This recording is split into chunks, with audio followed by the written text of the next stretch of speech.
Top topik pertama, pemirsa, jenazah Juliana Marins hari ini belum bisa dipulangkan ke negaranya meski proses otopsi di Rumah Sakit Bali Mandara sudah selesai. Kabid Humas Polda Bali, Kombes Pol Arya Sandi pada Sabtu siang mengatakan tertundanya pemulangan jenazah Juliana karena untuk hari ini tidak ada penerbangan menuju ke Brasil. Dijadwalkan jenazah Juliana akan dipulangkan pada hari Minggu besok sesuai dengan ketersediaan jadwal penerbangan dari Bali menuju Brasil. Ya rencananya pagi ini akan diberangkatkan kembali ke negara asal, namun karena penerbangan tidak ada, kemungkinan besok. Tapi ada permintaan untuk pengawalan juga kan? Nanti kita tetap, karena kita rencana kita angkut pakai ambulans kita ya. Nanti kita kawal sampai bandara. Biaya pemulangannya itu dari pemerintah kita atau dari Brasil? Kalau secara teknis nanti mungkin dari antar pemerintah yang tahu ya. Jadi ini kita melayani permintaan bantuan otopsi dari keluarga korban. Mantan penyerang timnas Brasil, Pato, disebut menawarkan bantuan untuk menanggung biaya pemulangan jenazah Juliana Marins dari Indonesia ke Brasil. Sejumlah media Brasil memberitakan Pato menawarkan bantuan untuk keluarga Juliana Marins yang meninggal setelah terjatuh saat melakukan pendakian di Gunung Rinjani. Pato yang kini menjadi komentator dan influencer olahraga berniat membayar biaya pemulangan jenazah dari Indonesia ke Brasil. Namun hingga kini belum diketahui apakah pihak keluarga Juliana telah menerima tawaran tersebut atau tidak. Semasa aktif menjadi pesepak bola profesional, Pato yang kini berusia 35 tahun pernah memperkuat sejumlah klub Eropa seperti AC Milan dan Chelsea, serta sempat bermain di Liga China dan Amerika Serikat sebelum memutuskan gantung sepatu.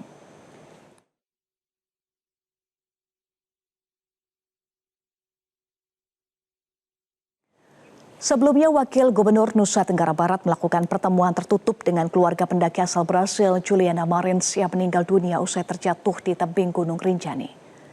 Pertemuan dilakukan sebelum jenazah Juliana diterbangkan ke Bali untuk diotopsi.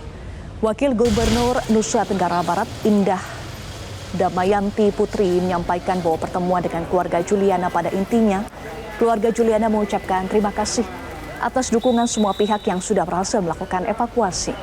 Selain itu, keluarga Juliana juga menyampaikan permohonan maaf yang mendalam. Keluarga Juliana memang membatasi diri untuk didokumentasikan karena masih dalam keadaan berduka. Atas nama pemerintah provinsi, Wakil Gubernur turut mengucapkan terima kasih kepada Kapolda NTB, Basarnas, dan semua pihak yang sudah membantu proses evakuasi. Keluarga tadi sudah melakukan pertemuan terbatas dengan kami, dan pada intinya keluarga korban juga menyampaikan ucapan terima kasih atas dukungan semua pihak, lebih-lebih teman media, dan dengan sudah berhasil dievakuasi, mereka menyampaikan ucapan terima kasih yang mendalam dan permohonan maaf. Mereka memang membatasi diri untuk tidak didokumentasikan karena masih dalam keadaan. Sebelumnya, pemirsa, hasil otopsi mengungkap pendaki asal Brasil Juliana Marins yang terjatuh di Gunung Rinjani meninggal karena luka parah akibat benturan keras di beberapa bagian tubuh. Juliana diketahui hanya mampu bertahan 20 menit setelah terjatuh ke jurang Rinjani.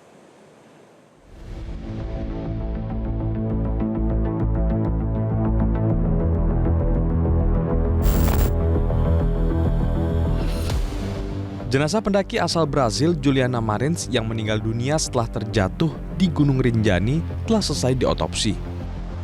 Hasil otopsi mengungkap korban mengalami luka parah akibat benturan keras di beberapa bagian tubuhnya. Tim dokter forensik Profesor Ngurah Denpasar mengatakan dengan kondisi tersebut membuat Juliana diyakini tidak bisa bertahan lebih dari 20 menit setelah terjatuh.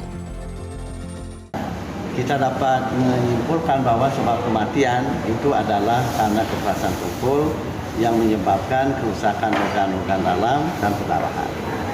Ya.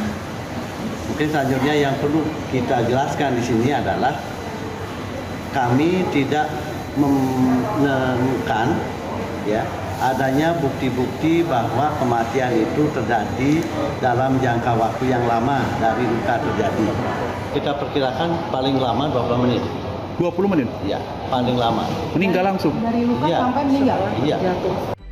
Basarnas menyatakan Hasil otopsi Juliana Marins sesuai dengan pantauan drone thermal Basarnas yang tidak menangkap panas tubuh korban saat searching di kedalaman. Basarnas tidak bisa mengevakuasi korban hidup-hidup dalam waktu kurang dari 20 menit. Seperti diketahui, pada Jumat sore, melalui jalur laut, jenazah Juliana Marins dibawa ke Rumah Sakit Bali Mandara di Provinsi Bali dari Kota Mataram, NTB untuk diotopsi.